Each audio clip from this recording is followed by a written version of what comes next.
Melissa Harper had learned to read the sky before she ever learned to read a book. At dawn, while most of the town of Red Hollow still slept beneath thin quilts and tired dreams, she stood on the hill behind her small wooden house, boots planted firmly in the grass.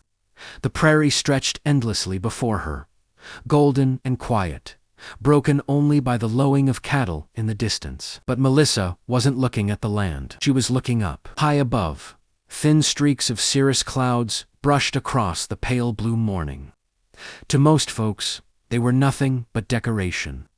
To Melissa, they were whispers messengers. A storm in 3 days, she murmured to herself. She could feel it in the air, the faint drop in pressure, the restless flutter of birds, changing direction too soon. The wind had shifted slightly north during the night. The kind of shift that meant trouble. Trouble for ranchers. Trouble for cattle. Trouble for men like Kurt Whitmore. Kurt was the largest cattle baron in the territory. His ranch spread farther than a man could ride in half a day.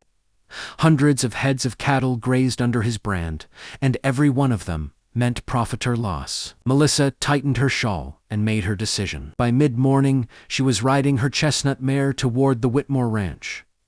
Dust kicked up behind her as the sun climbed higher, warming the prairie in deceptive comfort. When she reached the ranch gates, ranch hands paused to stare.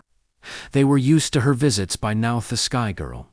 Some called her, though not always kindly. Kurt Whitmore stepped out from the barn, tall and broad-shouldered, had low over sharp eyes that missed little, except Melissa thought, what was right above him. "Well," Kurt said dryly, as she dismounted, "if it isn't the Prophet of Puddles." She ignored the nickname.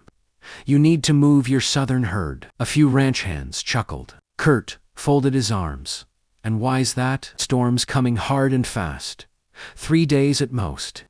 If your cattle stay near the low flats, they'll be trapped in floodwater." Kurt glanced up at the clear blue sky. "Not a cloud heavy enough to cast a shadow. Looks like sunshine to me," he replied. "Forecast says dry for the week." Melissa stiffened. The sky doesn't lie. If you want to hear the full story, click the title below.